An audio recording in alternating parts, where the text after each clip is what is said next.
Komishanka doorashooyinka qaranka ee Soomaaliland ayaa magaalada Cirigaab ee xarunta gobolka Sanaag maanta ku qabtay munaasabad lagu daafurayo isdiiwaangelinta codbixiyayaasha oo la filayo in qaybo ka mid ah gobolka Sanaag iyo gobolka Badhan ka bilaabanto. Munaasabadan oo goobjoog ahaayeen wasiirro ka tirsan xukuumadda madaxweyne Muuse Biixi Cabdi, mas'uuliyiin ka socda xisbiyada mucaaradka oo ka mid yahay gudoomiyaha xisbiga mucaaradka ee Ucud Injineer Faysal Cali Waraabe iyo waliba barasabka gobolka Sanaag Injineer Axmed Cismaan Xasan, taliyayaasha ciidamada qaranka iyo waliba booliiska iyo waliba mas'uuliyiin kala duwan. waxaana ugu horeyntii munaasabadaasi ka hadlay komishineero ka socda komishanka doorashooyinka qaranka ee Soomaaliland iyagoo bulshada ku dhaqan gobolka Sanaag ugu baaqay inay isdiiwaan geliyaan si wanaagsan oo sharaf leh noogu soo dhamaaday degmooyinka Ceelaf Weyn iyo Garadag. maanta oo ay bishu tahay 7 January-na waxay nooga bilaabmaysaa degmada Ceerigaabo, degmada Badhan, degmada Laas Qoray iyo degmada Dhahar sida qorshuhu yahay haddii Ilaahay ka dhigo insha Allah taala. marka anigoo gudoomiyaha gobolka ee komishanka doorashooyinka waxaan idinku soo dhaweynayaa gobolkii, waxaan idinka mahad celinayaa sida quruxda badan ee aad nooga aqbasheen xafladan ka soo qaybgalkeeda. markii ugu horeeyay waxaan diiwaangelinteena inoo hirgashay 2016 maanta waxaynu dib u daahfureynaa inaynu diiwaan gelino dadkii xilliga aan isdiiwaan gelin, dadkii xilliga aan u suurtoobin diiwaan geliyaan, dadkii da'doodu gaartay in ay maanta qaangaar noqdaan. waxay noo raacaa dadkii hal mar wax ka badan ku celceliyay xilligii 2016 oo ay duplicate ka noqotay. marka dadyowga noocaasa ayaan doonaynaa inay insha Allah isdiiwaan geliyaan. qaybteena koowaad sidaa weeye, diiwaangelintu waxay noo socon doontaa insha Allah muddo 4 cisho ah ayay goob kasta ka hirgeli doontaa. geesta kalena waxaa halkaasi ka hadlay isla markaasina dadaalka kala dambeeyay gudoomiyaha xisbiga mucaaradka ee Ucud Injineer Faysal Cali Waraabe iyo waliba gudoomiyaha xisbiga mucaaradka ee gobolka Sanaag Boqor Faysal Cismaan Baraaki iyo waliba gudoomiyaha xisbiga xaafidka ay kulmiye iyagoo ugu baaqay bulshada ku dhaqan gobolka Sanaag inay isdiiwaan geliyaan. waa inaynu isu diiwaan gelinaa waxa loo yaqaano oo isu wacyi gelinaa door to door, one to one.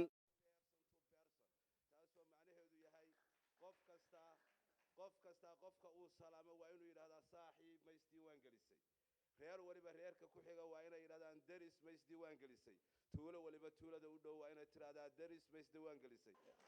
marka waa mahadsan yihiin commission waa mahadsan yihiin.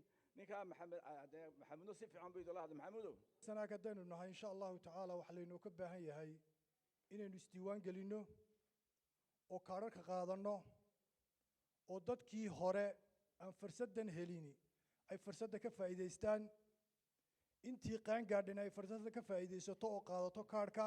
komishankan waxaan u sheegaynaa arinta ka xisbi gobol ahaan kulmiye dhankoodana waxaa halkaasi hadalada iska daba qaatay isla markaasina bulshada ku dhaqan gobolka Sanaag ugu baaqay inay isdiiwaan geliyaan wasiirka wasaaradda cadaaladda Soomaaliland iyo waliba wasiirka wasaaradda dhalinyarada iyo ciyaaraha Soomaaliland, wasiirka xigeenka wasaaradda gaadiidka iyo horumarinta jidadka iyo waliba taliyaha ciidanka booliiska ee gobolka Sanaag waxaana ugu baaqay bulshada ku dhaqan gobolada Sanaag iyo Badhan inay isdiiwaan geliyaan. qaadashada waxa lagu qaadan karaa kaarka inay dhamaanteen ka shaqeyno nabadgelyada. muhiimadda meesha taala waxa weeye quruxda iyo wanaagaas iyo systemka loo soo rakibay iyo systemkaas oo dhamay waxay ku fulan intaan hadda aan soo gaarin waqtigii tirkoobyada lagu dhaqmi lahaa aan dadaalno, aan isdiiwaan gelino mar labaad iyo mar saddexaadba. waxaan idin leeyahay hal dadaalo. gabagabeynayaa waxa inoo ballana gobolka degmooyinkiisa iyo magaalooyinkiisa iyo tuulooyinkiisa iyo goobihiisuba waxa inoo ballana inaan insha Allah isdiiwaan gelino intii qaan gaadhay oo aan horay shaqo aad u culus in loo mahad celiyo komishanka doorashooyinka qaranka. wuu mahad celinaynaa.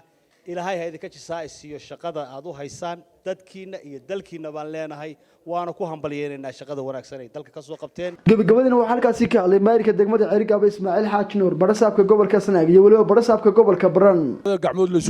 bulshooyinka gobolka reer Sanaag guud ahaan waxaan u rajaynaynaa ama aan ku baraarujinaynaa inay kaarka qaataan. innagana dhammaanteen waxa laynaga wada rabaa kii nasiibka u yeeshay iyo kan xoogaa waqtigii hore aan nasiibka u yeelan inaan si wada jir ah aan garbaha isku qabsano gaarsiino saan arrintaa uga wada shaqayn lahayn. Komishanka qaranku wuxuu ku soo guuleystay intii hore ee uu ka soo qabtay diiwaangelinta.